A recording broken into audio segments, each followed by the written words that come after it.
আসসালামু আলাইকুম প্রিয় দর্শক এবং শ্রোতা, কাছে দূরে দেশে বিদেশে যেখান থেকে আমাকে দেখছেন, হয়তো দেখে থাকবেন এই ভিডিওর মাধ্যমে। আমি আপনাদের প্রত্যেককে জানাচ্ছি শুভেচ্ছা এবং অভিনন্দন।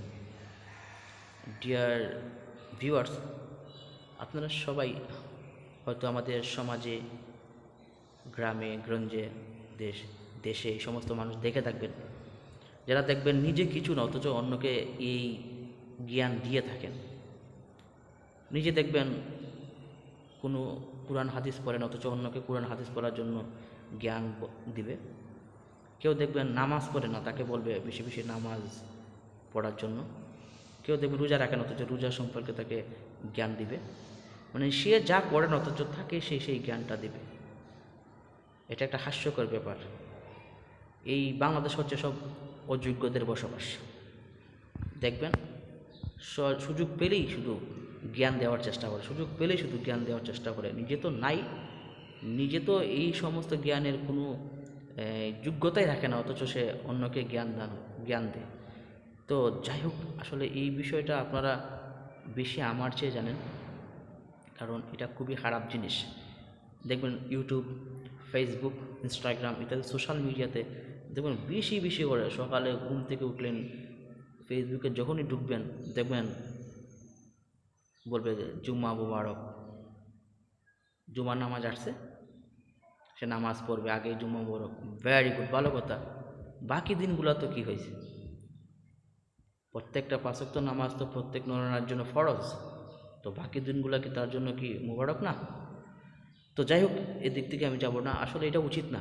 নিজে তো একটা কাজ করি না, নিজে যদি এই জ্ঞান না করে, নিজে যদি কোনো কিছু না করতে পারে, নিজে যদি এই পর্যায়ের মানুষ না হই, তাহলে অন্যকে এই পর্যায়ের জ্ঞান দেওয়া আমি মোটেও উচিত বলে আমি মনে করছি না।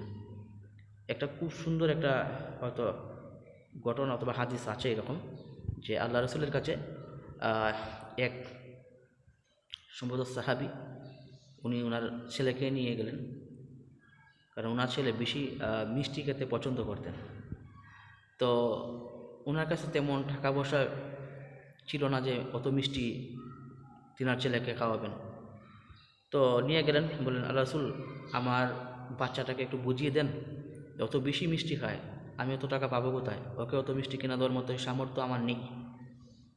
তো প্রথমবার আল্লাহ রসুল কোনো জবাব দিলেন না, কোনো উত্তর দিলেন না, কোনো কিছু বললেন না, বললেন আগামী সপ্তাহে এসো। তো পরের সপ্তাহে গেলেন, তো পরের সপ্তাহে বললে আগামী সপ্তাহে এসো। তখন ওই লোকটা ভাবলো, আমি আল্লাহ রসুলের কাছে আসলাম সামান্য একটা বিষয়ের সমাধানের জন্য, অথচ আল্লাহ রসুল শুধু সময় নিচ্ছে। যাই হোক, তো আল্লাহ রসুল বিষয়টাকে বুঝতে পেরেছেন। তখন পরের সপ্তাহে, অর্থাৎ ধরুন তৃতীয় সপ্তাহে বা তৃতীয়বারের সময় ওনাকে ডেকে নিয়ে বললেন, বসো, আমি জানি তোমার মনের ভিতরে কী চলছে, তুমি অবশ্য বুঝতেছো কেন আমি এই সময় নিচ্ছি। তো যাই হোক, মোট কথা হচ্ছে, তুমি প্রথমবার যখন এসেছিলে আমার কাছে তোমার সন্তানকে নিয়ে, যে আমি বলবো তোমার ছেলেকে যাতে করে ও মিষ্টি যাতে না খায়, তোমার এই সামর্থ্য অথবা অ্যাবিলিটি নেই। আমি আল্লাহ রসুলই তো মিষ্টি পছন্দ করি, আমি তো বেশি মিষ্টি খাই, সুতরাং আমি যেহেতু বেশি মিষ্টি খাই, আমি কীভাবে অন্যকে আমি নিষেধ করি যে তুমি মিষ্টি খেও না? সুতরাং তুমি প্রথম দিন যখন আসছো, আমি তোমার কাছে সময় নিয়েছি, আমি ওই সপ্তাহে আমি চেষ্টা করেছি আমি কিছু মিষ্টি খাওয়া বাদ দিতে। দ্বিতীয় সপ্তাহে আমি আরেকটু কমিয়েছি, তৃতীয় সপ্তাহে আরেকটু কমিয়েছি, এখন আমি পুরোপুরি আমি মিষ্টি খাওয়া ছেড়ে দিয়েছি, এখন আর আমি মিষ্টি খাই না। এখন বলছি তোমার সন্তানকে, বাবা তুমি অত মিষ্টি খেও না, তোমার বাবার পক্ষে এত মিষ্টি কিনে দেওয়ার মতো সামর্থ্য নেই, সুতরাং তুমি তোমার বাবার দিকটাও একটু দেখতে হবে। সো আমরা এই হাদিস থেকে আমরা এতটুকু বুঝতে পারি যে উপদেশ অপেক্ষা দৃষ্টান্ত আছে। কাউকে উপদেশ দেওয়ার চেয়ে এটা দৃষ্টান্ত দেখানো আমি মনে করি সবচাইতে উত্তম। আপনি সমাজে কিছু করতে চান, জ্ঞান না দিয়ে আপনি করে দেখান, এটা সবচেয়ে ভালো কথা। আপনি কাউকে কিছু করতে চান, আপনি মনে করেন পারবেন, আপনি করে দেখান। সো এটা কারোর জন্য রাখার আমি মনে হয় কোনো ওয়ে নেই।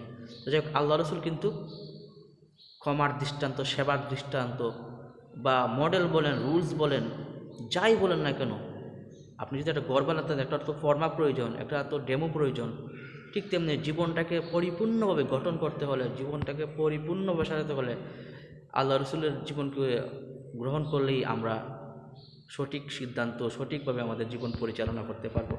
তো যাই হোক, আপনারা সবাই ভালো থাকবেন, সুস্থ থাকবেন। দেখা হবে অন্য কোনো ভিডিওতে, অন্য কোনোভাবে ভালো কোনো কথা নিয়ে। আসসালামু আলাইকুম।